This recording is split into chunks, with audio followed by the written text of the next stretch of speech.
সুদ হারাম, পরের দিন ঠিকই আপনার প্রয়োজন হচ্ছে, আপনার সমস্যা হচ্ছে, আপনি যেখানে সুদের ভিত্তিতে লোন পাওয়া যাচ্ছে সেখান থেকে নিচ্ছেন।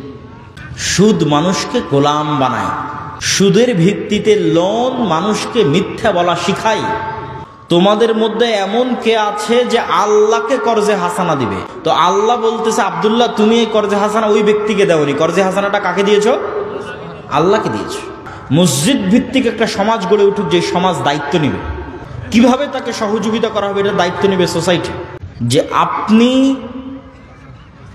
যখন সমাজকে পরিবর্তন করতে চাইবেন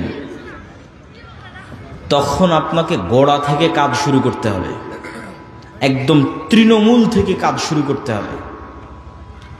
এখন তৃণমূলে গিয়ে আপনি দেখতেছেন আমি একটা বিশাল লেকচার দিয়ে চলে গেলাম সুদ হারাম, আপনারা বক্তব্য শুনলেনও সুদ হারাম, পরের দিন ঠিকই আপনার প্রয়োজন হচ্ছে, আপনার সমস্যা হচ্ছে, আপনি যেখানে সুদের ভিত্তিতে লোন পাওয়া যাচ্ছে সেখান থেকে নিচ্ছেন।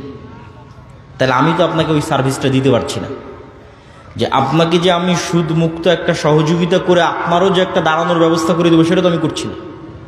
তাহলে আপনি কেন সুদ মুক্ত থাকবেন? অথচ সুদ মানুষকে গোলাম করে, সুদ মানুষকে গোলাম বানায়, সুদের ভিত্তিতে লোন মানুষকে মিথ্যা বলা শিখায়। আর কর্জে হাসানা এমন একটা বিধান যার কথা আল্লাহ সুবহানাহু ওয়া তাআলা বলছে, ওমাই ইয়াকরিদুল্লাহ করদান হাসানা। তোমাদের মধ্যে এমন কে আছে যে আল্লাহকে কর্জে হাসানা দিবে? আমি কর্জে হাসানা দিলাম আপনাকে, কিন্তু আল্লাহ বলছে আমি এই কর্জে হাসানা কাকে দিলাম? আমার সাথে একটু কথা বলেন। আপনি আমার কাছে আসলেন, আমি আপনাকে 50,000 কর্জে হাসানা দিলাম, এটা তো আমি আপনাকে দিলাম। তো আল্লাহ বলতেছে, আব্দুল্লাহ তুমি এই কর্জে হাসানা ওই ব্যক্তিকে দেওনি, কর্জে হাসানাটা কাকে দিয়েছো? আল্লাহকে দিয়েছো। আল্লাহু আকবার।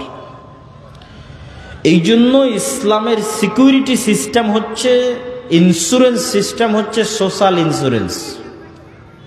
ইসলামের লাইফের ইন্স্যুরেন্সও সোশ্যাল, ফ্যামিলি ইন্স্যুরেন্সও সোশ্যাল, সব কিছুই সোশ্যাল। ইসলামের আলাদা কোনো ইন্স্যুরেন্স নাই যে ব্যাংকে গিয়ে ইন্স্যুরেন্স জমা দিতে হবে, এটা সোশ্যাল ইন্স্যুরেন্স। আপনি মারা গেলে আপনার সোসাইটির দায়িত্ব, এরকম একটা সমাজ গড়ে উঠুক, এটা ইসলাম চাই। মসজিদ ভিত্তিক একটা সমাজ গড়ে উঠুক, যে সমাজ দায়িত্ব নেবে, যেই ব্যক্তিটা মারা গেলে তার ছেলে মেয়ে কীভাবে জীবন চালাবে, এই ব্যক্তিটা মারা গেলে তার স্ত্রী কিভাবে জীবন চালাবে, কিভাবে তাকে সহযোগিতা করা হবে, এটা দায়িত্ব নেবে সোসাইটি। এটা সোশ্যাল ইন্স্যুরেন্স। যখন এটার বাইরে আমরা বের হয়ে গেছি তখন সব কিছু সম্পৃক্ত হয়ে গেছে সুদের সাথে।